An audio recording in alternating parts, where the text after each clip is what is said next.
Bueno, vamos entonces a ir a nuestro estudio esta mañana.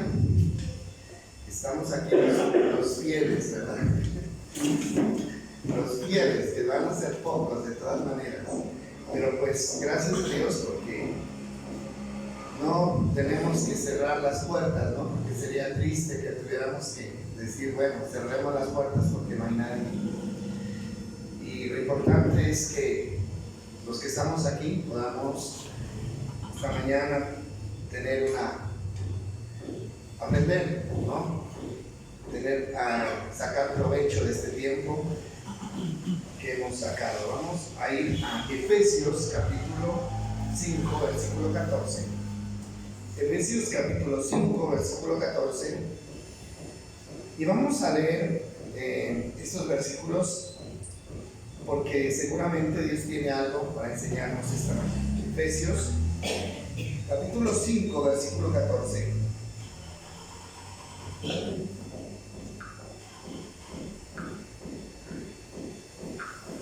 Bueno, dice así el texto, ahí está en la pantalla, los que quieren seguir ya ahí, dale, dice, tengan cuidado, dice, el versículo 14 dice, porque la luz hace todo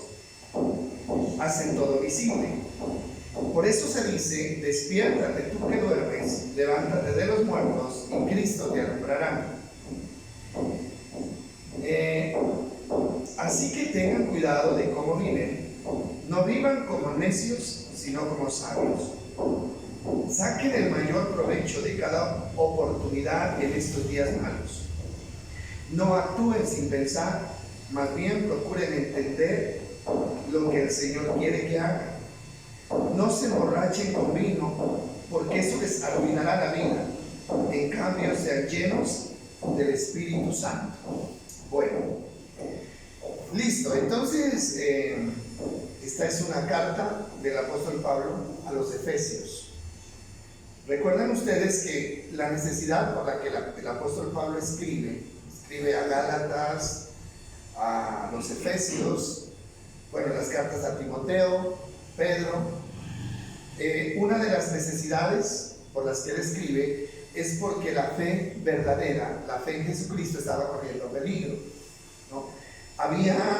Se había levantado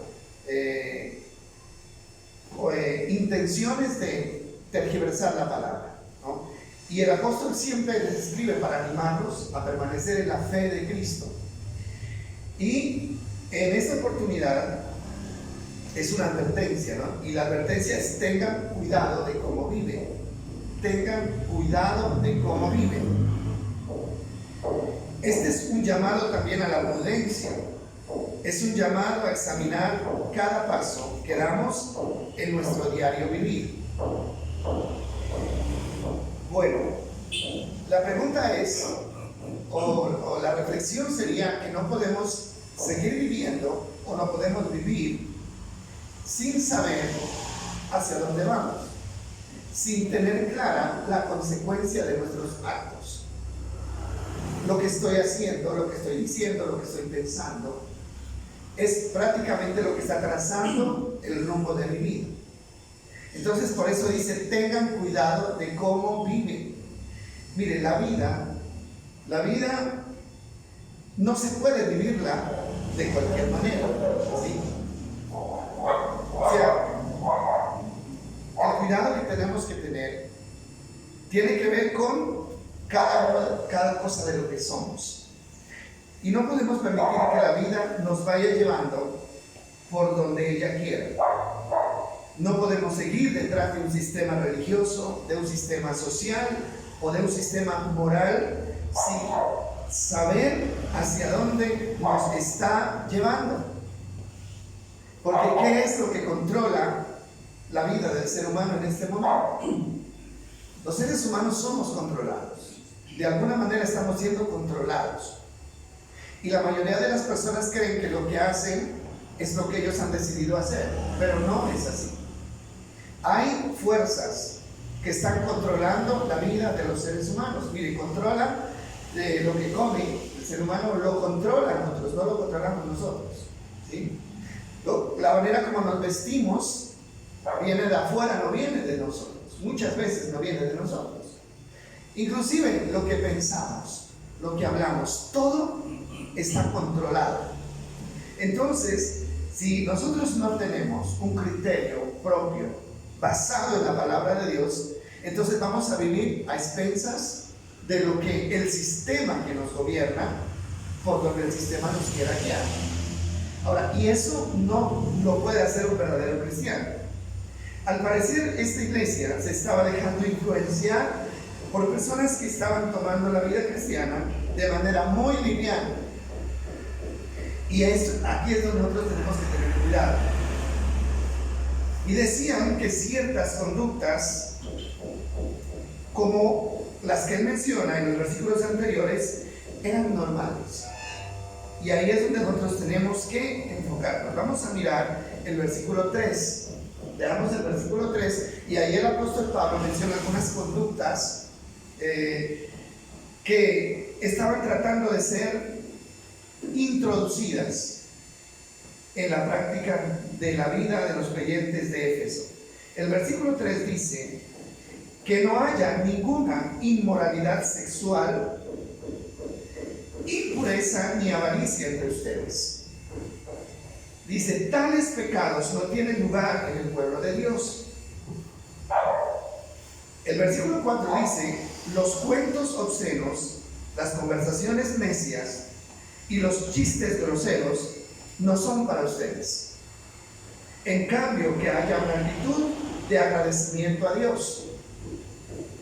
Dice el versículo 5, pueden estar seguros de que ninguna persona inmoral o impura o avara heredará el reino de Cristo y de Dios, pues el avaro es un idólatra que adora las cosas de este mundo. Y el versículo 6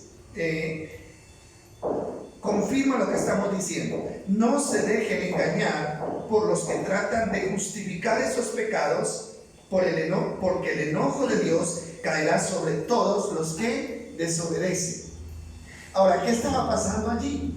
Si el apóstol dice no se dejen engañar por aquellos, dice que tratan de justificar esos pecados. O sea, ¿a qué se refiere entonces? Se refiere a que habían personas que estaban cometiendo estos pecados y luego estaban diciendo que no eran pecados, los estaban justificando como algo normal. Ahora, esto es muy peligroso. Y el apóstol Pablo dice, ustedes lo que tienen que hacer es levantarse. Miren lo que dice el versículo que ya leímos, el versículo 14, dice, porque la luz hace todo visible. Por eso se dice, despiértate tú que duermes y levántate de los muertos y te alumbrará Cristo. Ahora, ¿qué está tratando de decir ahí? Está tratando de decir, ustedes no pueden enfrentar la vida, enfrentar lo que viene de afuera como si estuvieran muertos o como si estuvieran dormidos, ¿no? Y el apóstol Pablo le dice, ustedes tienen que abrir los ojos, ustedes tienen que levantarse, porque no pueden seguir tomando esa actitud de pasividad frente a las insinuaciones de los que pretenden corromper el evangelio de Cristo. Ahora, no sé qué piense usted, pero yo pienso que estamos viviendo un tiempo donde el enemigo está usando una estrategia, ¿no?, que es influenciar desde afuera. No ha habido un tiempo más peligroso que este cuando se trata de influenciar la mente. ¿Y por qué decimos esto? Porque hoy en día el enemigo tiene a la mano muchos sistemas, muchas herramientas para llegar a la mente, a los oídos y al corazón de las personas. Entonces hay una cantidad de información que estamos recibiendo constantemente. Y lo que tenemos que preguntarnos es, esa información que viene, ¿de dónde viene? ¿Y realmente está de acuerdo con lo que Dios dice? ¿O viene con el fin de sacarnos de la fe que hemos recibido de parte de Dios? El sistema va creciendo. Nosotros nos damos cuenta de eso, el sistema va creciendo. y va estableciendo su propio estilo de vida. Cuando me refiero al sistema, me refiero a lo creado por el mundo, ¿no? A lo que nos maneja hoy. Él va creando su propio estilo de vida y va tratando de venderlo, va tratando de implantarlo en la mente y en el corazón de las personas como algo normal. Cosas como el aborto. Lo hemos venido viendo en estos días, aunque lamentablemente yo creo que no necesito. Lamentablemente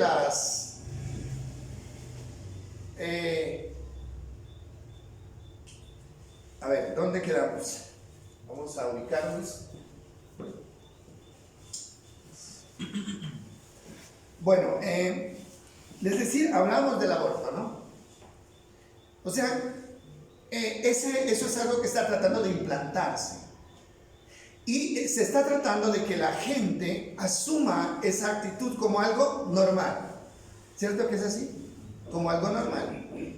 Entonces utilizan las redes, utilizan los movimientos, utilizan las protestas, utilizan las leyes, ¿no? Porque son leyes. Imagínense usted a dónde el enemigo ha llegado. Por eso es muy delicado cuando se eligen en el gobierno personas que no le tienen temor a Dios, ¿sí? Ellos aprovechan esa posición de autoridad, ¿para qué? Para introducir leyes que van en contra de lo que Dios estableció. ¿Y qué está haciendo entonces el sistema? El sistema está tratando de vender la idea de que el aborto es algo normal y que se lo puede practicar. Pero ¿qué dice la palabra de Dios respecto a esto? ¿No? ¿Qué dice la palabra de Dios del asesinato? Otro ejemplo es los matrimonios igualitarios, ¿no? Otra cosa que le ha dado vuelta y que se ha comentado demasiado. Cada día más países, ¿no?, se están uniendo a abrazar estas normas que van en contra directa de la palabra de Dios. El empoderamiento de las mujeres. Si han ustedes oído hablar de eso, ¿no? Se habla de las mujeres empoderadas. Se habla de llevar a la mujer a la autoridad, ¿no? Y eso está creciendo como la espuma. Todo eso va en contra de la palabra del Señor. Entonces, ¿qué dice el apóstol? ¿Qué nos dice o qué le dice a los efesios? Y en este caso sería una palabra para nosotros. Dice: levántense ustedes, levántate tú que duermes, ¿no? Despiértate y levántate de los muertos.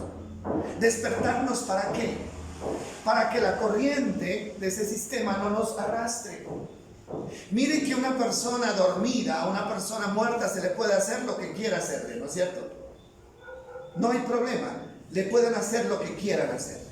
Pero una persona que está despierta se defiende, se tiene que defender. Y alguien decía, los peces que se dejan arrastrar por la corriente son los que están muertos.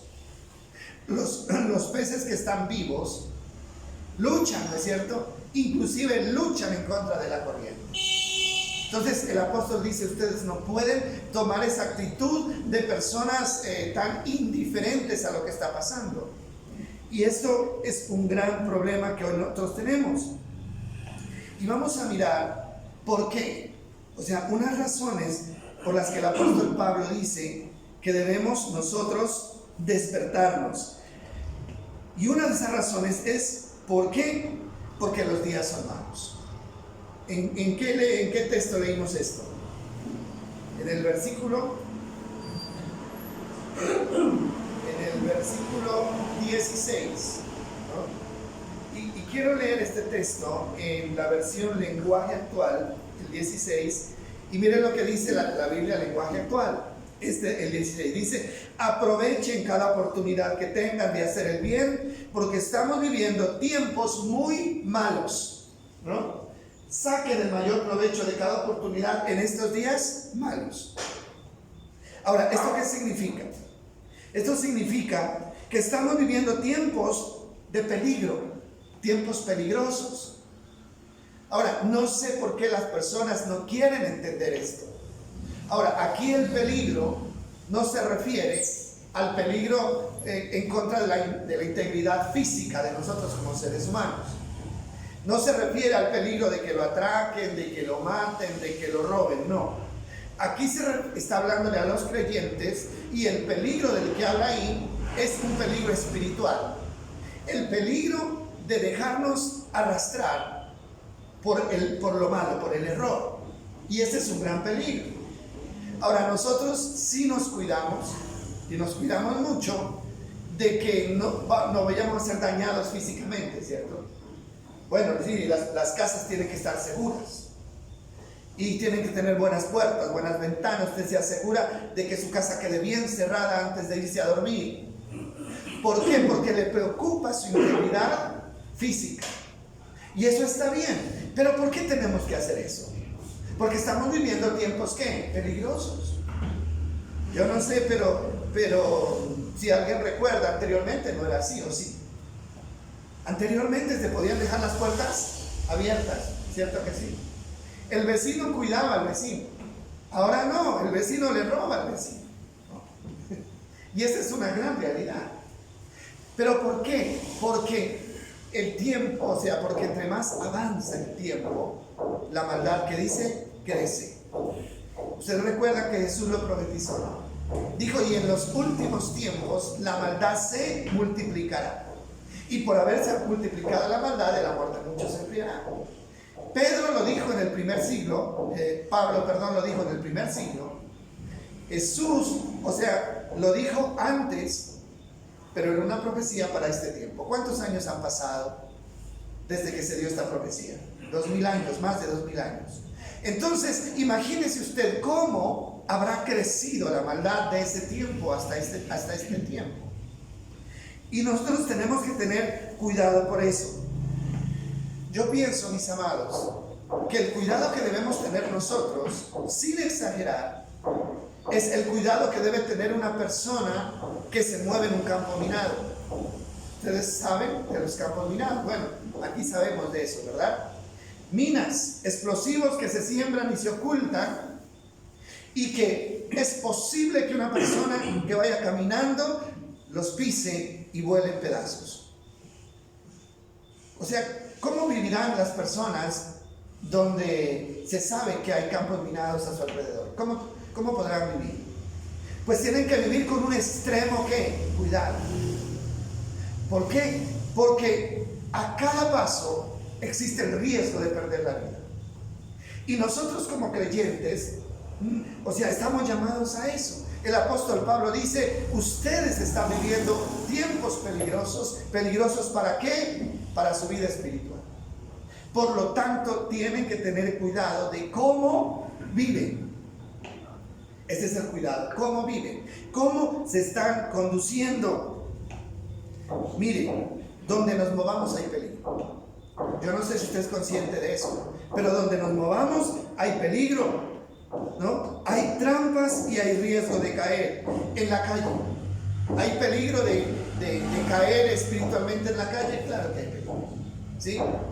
Usted sale a la calle y ahí va a correr el peligro de tropezarse con alguien, de que alguien lo insulte, de que alguien lo empuje. O sea, va a correr ese riesgo de que alguien lo tiente.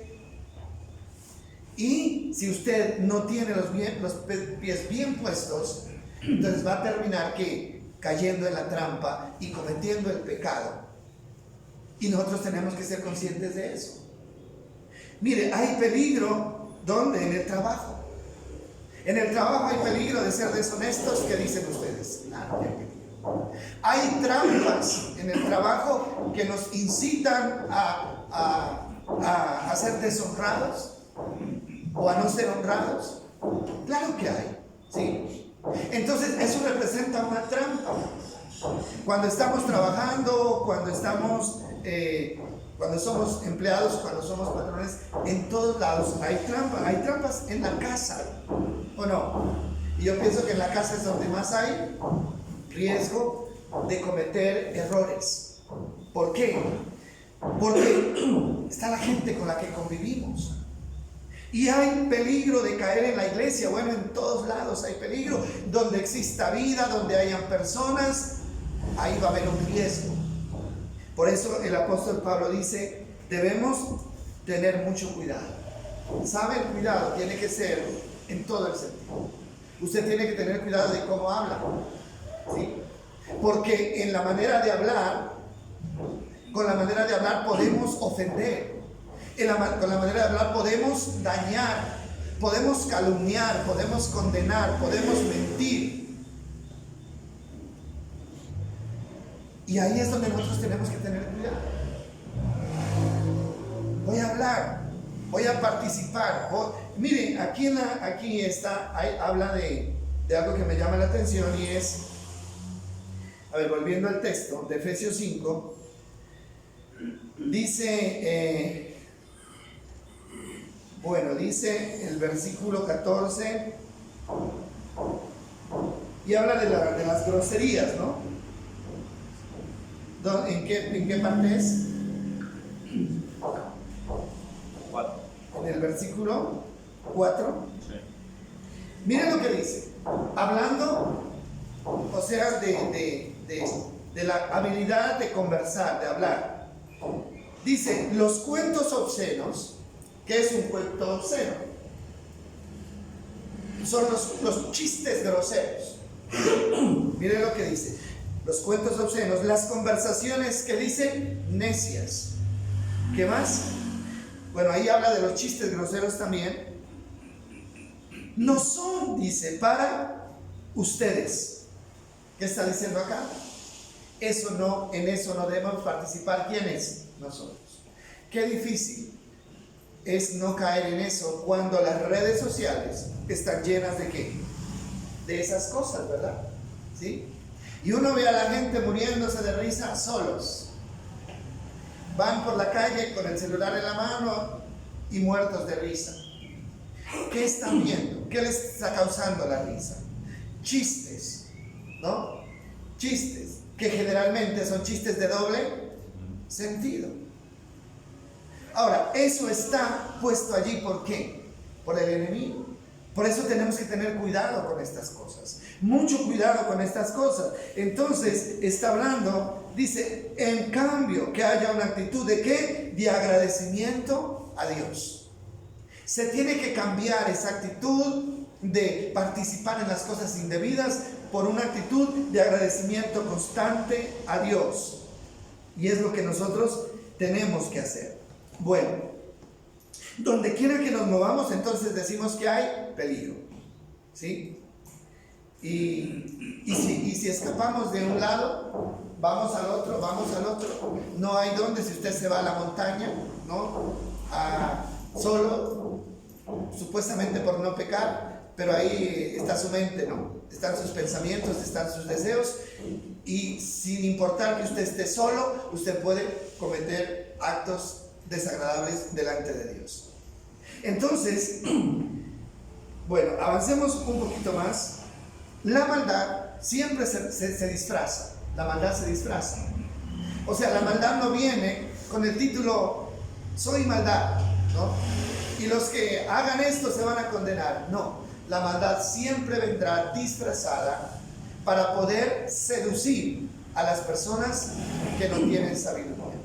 Aquí el apóstol dice que debemos ser sabios, ¿no? Y no necios. Dice, no vivan su vida como necios, vivan la vida como personas sabias. Y más adelante, en otro estudio, vamos a mirar qué es un sabio y qué es un necio. Entonces, la maldad está disfrazada. Mire, todo lo que estamos hablando ahora, ¿no? Siempre que una institución trata de vender una idea que sabemos que va en contra de la voluntad de Dios, ellos lo disfrazan muy bien, tratan de justificarlo muy bien, ¿no? Pero nosotros tenemos que saber que detrás de eso ya hay una prohibición que no da ninguna opción. Simplemente se dice, bueno, el asesinato es malo y es malo, y nadie lo puede adornar ni nadie lo puede justificar. El versículo 17 dice, ¿cómo podemos saber qué hacer? ¿Por qué? Porque uno entra como en un conflicto, ¿cierto? Bueno, por una parte nos están diciendo que hagamos esto, por otra parte nos dicen esto. En un lado tratan de convencernos de que eso es lo correcto, pero en otro lado tratan de decir que lo que ellos dicen es lo correcto. El versículo 17, ¿qué dice? Vamos a mirar. ¿Cómo saber qué hacer? ¿Qué es lo correcto y qué es lo que tengo que rechazar? Dice el 17, no actúen sin pensar. No actúen sin pensar, más bien procuren entender lo que el Señor quiere que hagan. Y la otra versión dice, por tanto no sean insensatos, sino entendidos de cuál sea la voluntad del Señor. Esa es la Reina Valera. Y la traducción actual dice, no sean tontos, sino traten de averiguar qué es lo que Dios quiere que hagan. Mire, ¿qué consejo tan importante es este? Una persona sabia nunca actúan sin pensar, ¿sí? Las personas que actúan sin pensar se dan cuenta tarde de lo que hicieron. ¿Cuántos errores nos hubiéramos podido evitar en la vida si nosotros pensáramos antes de actuar o pensáramos antes de hablar? ¿Qué significa, no? Pensar antes de actuar. O sea, es tomarnos el tiempo para analizar qué consecuencias puede traer a mi vida lo que pienso hacer. Eso es tomar el tiempo. ¿Qué consecuencias puede tener? Ahora, si me tomo el tiempo para analizar, entonces seguramente voy a poder descubrir los pros y los contras, lo bueno y lo malo. Y si la lista de lo malo es más grande que la lista de lo bueno, entonces, ¿qué tengo que hacer si soy sabio? Tengo que abortar la decisión. No puedo hacer esto. ¿Por qué? Porque hay muchas cosas negativas que van a traer a mi vida. Los crímenes, la mayoría de los crímenes, asesinatos, se cometen por no pensar. Los delitos cometidos y que son tipificados como bajo ira e intenso dolor. ¿Por qué? Se sabe que existe eso, ¿no? Una persona puede matar a otro bajo la ira y el intenso dolor. Inclusive la misma ley es más, digamos, más indulgente con las personas que se sabe que cometieron un delito en esas circunstancias. ¿Qué significa? Una persona, por decir algo, ¿no? Se da mucho en las parejas, ¿no? El hombre que mató a la mujer y luego dice que se justifica diciendo que lo hizo bajo ira e intenso dolor. El hombre que encuentra a la esposa siéndole infiel, ¿no? Y toma un arma y los mata a los dos. Lo puede justificar eso, ¿cierto? Puede ir y decir, lo hice bajo ira e intenso dolor. Pero ¿eso qué significa? Eso significa que la ira y el dolor que sintió al ver lo nubló. Le cegó la capacidad de pensar y de analizar. Y por eso cometió el error. Pero en otras circunstancias nunca lo hubiera hecho. Y eso lleva a que la persona tenga un poco más de consideración frente a la ley. Ahora, es más o menos lo que dice el apóstol Pablo. Antes de actuar, ustedes tienen que reflexionar sobre lo que van a hacer. Y no solamente cuando van a actuar, sino cuando van a ¿qué? Hablar. Las acciones y las palabras son parecidas, ¿no? A veces se sueltan palabras simplemente por un impulso, porque tenemos rabia, porque tenemos ira, porque nos encontramos con algo que no queríamos encontrarnos o nunca pensamos que nos íbamos a encontrar. Pero las acciones son acciones y nunca se pueden retroceder. Una persona que muere por alguien que actúa apresuradamente, el arrepentimiento no la va a resucitar. No la va a resucitar. Una palabra que se lanza y daña a alguien no va a poder retroceder.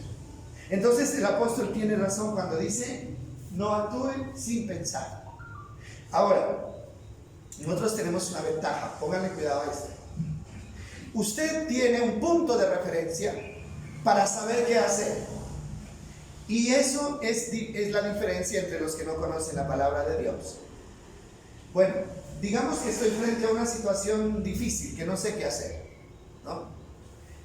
¿Cuál es la actitud que debo tomar entonces? Bueno, si no conozco la palabra de Dios, la opción que me queda, ¿cuál es? Dejarme guiar por mis instintos o pedirle el consejo a alguien y que ese alguien me diga qué tengo que hacer. Pero si tengo la palabra de Dios, entonces tengo algo sobre qué fundamentar, ¿no?, la decisión que voy a tomar. Por eso termina diciendo el texto. ¿Qué es lo que dice el texto? No actúen sin pensar, más bien procuren ¿qué? Entender lo que el Señor quiere que hagan. Por eso es que yo digo que nosotros los creyentes tenemos una ventaja muy grande al tener ¿qué? La palabra de Dios en nuestras manos, ¿no le parece? ¿Sí? Pero al mismo tiempo que es una ventaja, también nos lleva a una gran responsabilidad. El que no sabía qué hacer e hizo lo malo, bueno, tiene cierto grado de justificación. Pero el que sabía qué hacer y no hizo lo malo no tiene justificación, ¿no? Bueno, es que yo me equivoqué, no sabía qué hacer. ¿Por qué no fue a la palabra? Es que usted no conoce la palabra, es que no se da cuenta que ahí en la palabra de Dios estaba la orientación y la guía que necesitaba para saber qué hacer. Y ese es el problema. O sea, es una ventaja tener la palabra, pero también es una gran ¿qué? Responsabilidad, porque ya no vamos a poder tener justificación delante de Dios. Entonces, conozcan la voluntad del Señor. Créame, miren, gracias a Dios, que en la palabra del Señor tenemos todo lo que necesitamos para guiar nuestra vida, todo. Miren, nada se les escapa. Cualquiera que sea la situación que usted tenga, usted puede encontrar orientación de qué hacer allí en la palabra de Dios. Vaya, ábrala, consúltela. Pero un consejo es que no es bueno esperar, ¿no?, a que llegue la situación para ir a buscar la fórmula. Tenemos que tenerla en la mente y en el corazón. Tenemos que saber, antes de que llegue la circunstancia, saber qué hacer para poder escapar con facilidad.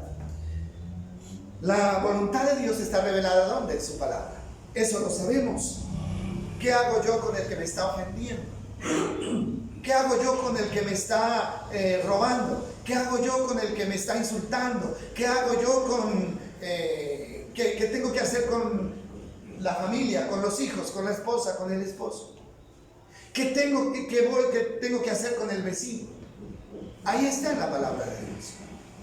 Tenemos que aprender a darle valor a esta palabra de Dios como guía de nuestras vidas. Ahora, no podemos confiar en nadie más, ni siquiera en nuestro propio corazón. Mire, no se vaya a dejar creer que usted se puede dejar guiar por lo que siente. No. Mire lo que dice Jeremías 17:5. Vamos a ver lo que dice Jeremías 17:5.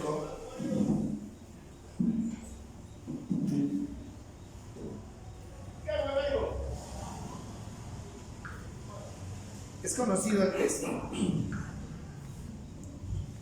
Bueno, leámoslo en esa versión y luego leo en esta. Mire lo que dice esa versión, Jeremías 17:5. Esto dice el Señor. Es la palabra que menos me gusta a mí. No me gusta esa palabra, pero ahí está. Malditos son los que ponen su confianza en simples seres humanos, que se apoyan en la fuerza humana y apartan el corazón del Señor. Y el siguiente dice: son como los arbustos raquíticos del desierto, sin esperanza para el futuro. Viven en lugares desolados, en tierras despobladas y saladas. O sea, saladas significa que no sirven para nada. Siguiente texto dice: pero benditos son los que confían en el Señor y han hecho que el Señor sea su esperanza y su confianza. Mire la promesa tan bonita que hay. Son como árboles plantados junto a la ribera de un río, con raíces que se hunden en las aguas. A esos árboles no les afecta el calor ni temen los largos meses de sequía. Sus hojas están siempre verdes y nunca dejarán de producir fruto. Mire esas promesas tan bonitas. Ahora, primero está la palabra fuerte, la palabra que nadie quiere escuchar: maldición. Malditos son. Y esta versión dice así. Escuchen esta versión. Dice: yo, el Dios de Israel, declaro: maldito quien confía en los demás. Maldito quien confía en sí mismo. Maldito quien se aleja de mí. Ahora, esta palabra maldito es fuerte, ¿no? Es fuerte. Pero es una palabra para determinar que le va a ir mal. Así de sencillo. Le va a ir muy mal al que confía en ¿quiénes? En los demás. ¿Se puede confiar en los demás? No. ¿Podemos confiar en nosotros mismos? Tampoco, porque ni los demás, ni yo mismo, tengo el corazón tan bueno como para confiar 100%. Ahora, ¿qué es lo que hace la gente normalmente cuando tiene incertidumbre? Cuando tiene comenzar a pedir consejo ¿a quién? A los demás, ¿sí? Y el consejo de los papás, y el consejo de los hermanos, y el consejo de los amigos, y el consejo de los vecinos. ¿Y qué hago? Y el uno le dice una cosa y el otro le dice otra. Pero nadie, óigame bien, nadie está calificado para darle el consejo correcto a nadie. ¿Sabe por qué? Porque el corazón de los seres humanos, todo corazón es malo. Yo creo que lo dice ahí, ¿cierto? El 9. Sí, miren lo que dice. El corazón humano es lo más engañoso que hay y extremadamente perverso, dice. ¿Quién realmente sabrá qué tan malo es? ¿Sabe quién? El versículo siguiente lo declara. El único que sabe lo realmente malo que es el corazón es Dios. Dice: pero yo, el Señor, investigo todos los corazones, examino las intenciones secretas, y a todos les doy les doy la debida recompensa según lo merecen sus acciones. ¿Sabe? Usted sí sabía que usted mismo no sabe lo malo que puede ser. No sabe. Yo no sé. Mire, yo no sé el alcance que puedo tener. Yo hoy en día juro que no le quiero hacer mal a nadie, lo juro. Y estoy muy seguro de eso. Pero si alguien viene y me provoca, ¿es cierto? O si alguien viene y le hace daño a mi familia, mire, yo no sé cómo reaccionaría, ¿no? Y allí, frente a eso, es donde sale a relucir lo malos que somos nosotros. Porque mientras no nos toque, mientras todo esté bien, mientras todo el mundo nos trate bien, entonces somos buenísimos, ¿no? Sale la parte buena. Pero cuando ya la situación cambia, entonces sale a relucir lo que realmente somos. Y la Biblia dice que no hay un solo ser humano que tenga el corazón bueno. No hay un solo ser humano. ¿Solamente quién? Solamente Dios. Eso fue lo que le dijo el joven rico, ¿no? Jesús le dijo, ¿no? Maestro bueno, le dijo el joven rico a Jesús. Y Jesús le dijo: ¿por qué me llaman bueno? Bueno solamente Dios, nadie más. Ahora, por eso no nos podemos confiar en los demás. Ahora, gracias a Dios que tenemos la palabra para confiarnos en ella. Si no tuviéramos la palabra de Dios, entonces tendríamos que andar pidiéndole consejo a cualquiera. Pero gracias a Dios tenemos la palabra, y el día que usted necesite tomar una decisión para su vida, vaya a la palabra, traiga a su memoria lo que Dios le ha dicho que tiene que hacer, y de ahí no se mueva. No se mueva. ¿Por qué? Porque el mundo querrá moverlo de ahí, el sistema querrá moverlo, el amigo querrá moverlo, pero usted permanezca firme como aquel que está despierto y no está dispuesto a dejarse arrastrar por la corriente. Miren lo que dice el Salmo número 1. Ese no te lo había dictado, pero vamos a buscarlo. Igual, hoy estamos relajados, tenemos tiempo. Salmo número 1 también habla de esto.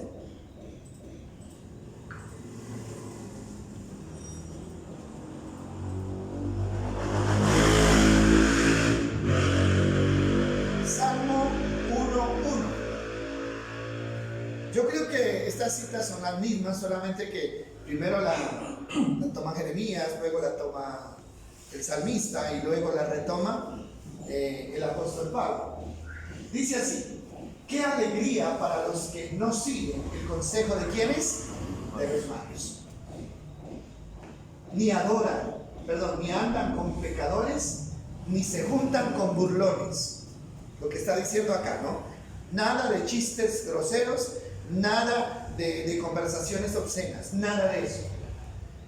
Dice el 2: sino que se deleitan en la ley del Señor, meditando en ella, como dice, día y noche. Ahora sí, viene la bendición. Otra vez se habla de la bendición. Son como árboles. ¿Quiénes son como árboles? Los que no confían en el consejo de los malos, sino en los que confían en la palabra del Señor. Dice, son como los árboles plantados a la orilla de un río, que siempre dan fruto en su tiempo. Su hoja nunca se marchita y prospera en todo lo que hace. ¿Quiénes? Mire, el versículo anterior dice, los que meditan día y noche. ¿Dónde? En la palabra del Señor. ¿Para qué? Miremos el texto. El anterior dice, sino que se deleitan en la ley del Señor, meditando en ella día y noche. Mire, son dos cosas importantes. Para que usted, oiga bien, pueda tener claro lo que Dios le dice, hay que deleitarse en la ley del Señor. La palabra deleitarse, ¿qué significa? Sacarle gusto, ¿no? Deleitarse es sacarle gusto. Que a usted le guste estudiar la palabra de Dios. Que usted se complazca estudiando la palabra del Señor y meditando en ella, como dice, día y ¿qué? Noche. No, entonces yo cada vez que tengo una situación difícil, entonces busco, desempolvo la palabra y la leo. No, puede ser demasiado tarde. Es meditando en ella día y noche, teniendo la información fresca, porque usted no sabe cuándo va a necesitar el consejo de la palabra, no sabe cuándo va a tener que apoyarse en la palabra para poder defenderse del enemigo y no caer en la trampa. De día y noche, o sea, deleitarse, ¿no? El problema, hermano, es que cuando una persona no ama el estudio de la Biblia, entonces ¿cómo lo va a hacer día y noche? No lo puede hacer, ¿no? Porque se convierte en una carga para esa persona, se convierte en una obligación y no lo hace. Para poder hacerlo día y noche tenemos que amar y deleitarnos en el estudio de la palabra. Ahora, ¿cuál es el resultado? Bueno, ya lo miramos, pero miremos un poco más los versículos. El 3 ya lo miramos. Dice el 4. Este es lo contrario, ¿no? Con los que no meditan, con los que no se apoyan en la palabra, los que siguen el consejo de los malos. Dice, ¿no sucede lo mismo con los malos? Que son como paja inútil que esparce el viento. Serán condenados cuando llegue el juicio. Los pecadores no tendrán lugar entre los justos. Bueno, ahí que tenemos los lados opuestos, ¿no? Bendición para los que se apoyan en la palabra y maldición para los que se apoyan en el consejo de quienes, de los malos. Ahora, ¿hay alguno bueno? ¿Habrá alguien bueno en la vida, bueno así en todo el sentido de la palabra? No, no hay. Entonces, ¿eso qué significa? Significa que no hay nadie quien apoyarnos. Pero no estamos desprotegidos. No estamos ignorantes. Tenemos la palabra del Señor. Pero esa palabra tenemos que amarla. Y tenemos que hacer de esa palabra algo importante en nuestras vidas. Ahora, ¿saben de qué nos dice el salmista que debemos cuidarnos? Del consejo de los malos. ¿Sí? De las amistades que tenemos. A la gente le gusta dar consejos, a todo el mundo le gusta dar consejos, ¿no? No, vean, usted lo que debe hacer es esto y esto. Nosotros deberíamos hasta tener cuidado de los consejos que damos, ¿sí? Debemos tener cuidado, ¿no? ¿Qué deberíamos hacer nosotros si somos conscientes de que también somos personas malas? Mire, coja la palabra. Lleve a la persona a que consulte la palabra. O si usted un día va a dar un consejo, que no sea suyo, que sea ¿qué? De la palabra de Dios. Eso es válido, ¿no? Claro que podemos pedir un consejo, ¿no es cierto?, a un líder, a una persona que tenga conocimiento, pero asegúrese de que esa persona que lo está aconsejando tenga como base ¿qué? La palabra de Dios. Que no sea la experiencia, es que a mí me pasó, ¿no? A mí me pasó, entonces yo salí, entonces haga usted lo mismo. Está tomando su propia experiencia para dar un consejo, no sirve. Ahí está la palabra del Señor.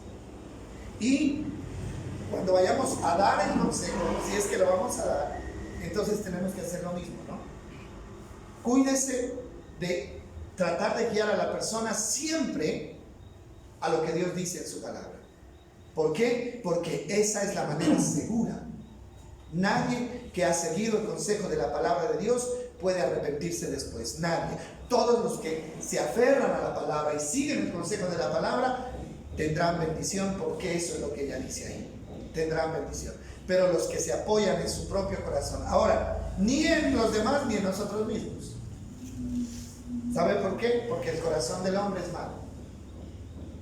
Y nosotros podemos ser traicionados por nuestro propio corazón. Así que aquí no valen las corazonadas. Es que yo tengo una corazonada. Es que yo sentí o siento. No, pues de todas maneras, si eso fuera cierto, entonces ¿para qué existe la palabra de Dios como un manual de vida para nosotros? Dejamos hasta aquí entonces.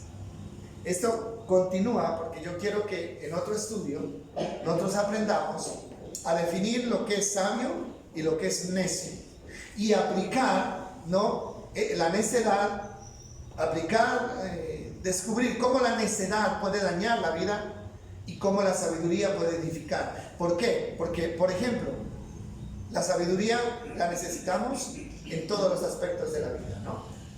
Dice, por decir algo, en la pareja, ¿no? Me gustaría, yo voy a hacer énfasis en esto. Hablando de la pareja, la necesidad de ser sabios en la relación de pareja. Primera de Pedro 3:7 dice a los maridos, ¿no? Dice, ustedes maridos deben vivir sabiamente con sus mujeres. ¿Qué significa eso? Y un proverbio le habla a la mujer. La mujer sabia edifica la casa, pero la necia con sus manos la destruye. Mire usted la importancia de la sabiduría y el riesgo de actuar sin sabiduría. Y bueno, necesitamos sabiduría para criar a nuestros hijos, sabiduría para hacer un negocio, sabiduría para vivir, en términos generales, en este mundo peligroso. Recuerde una cosa, cada paso que usted dé va a encontrar una trampa, en cada paso, en cada paso. Por lo tanto, debemos ser muy cuidadosos de cómo andamos, de cómo hablamos, de lo que pensamos y de lo que sentimos. Aún los sentimientos, ¿no? Que dice Proverbios, de toda cosa guardada, guarda tu corazón, porque de él depende la vida. De él depende la vida. Que Dios nos bendiga entonces. Vamos a darle gracias a Dios. Señor, gracias. Gracias por estos consejos tan bonitos de tu palabra, Señor. Gracias, Dios, por que no nos dejaste a oscuras, Señor. No nos dejaste desprovistos del consejo, de la orientación, para caer en manos, Señor, de consejeros malos que nos lleven a desobedecer y a deshonrar tu nombre. Gracias por esa palabra, Señor, que la dejaste como guía, como manual de convivencia, como manual de vida para nosotros. Señor, lo que tú quieres y lo que tu Espíritu Santo, Señor, quiere que hoy entendamos es que debemos darle valor a esta palabra. Debemos tener esta palabra como ese manual de consulta si queremos salir triunfantes de este mundo de peligro en el que estamos viviendo. Gracias por esa palabra, gracias por mis hermanos, los que hoy vinieron y fueron bendecidos, Señor. Fuimos bendecidos con tu palabra. Colocamos nuestras vidas en tus manos, Dios, durante esta semana, durante el tiempo que nos resta por vivir, Señor. Queremos estar bajo el control de tu Espíritu siempre. En el nombre de Jesús. Amén y amén.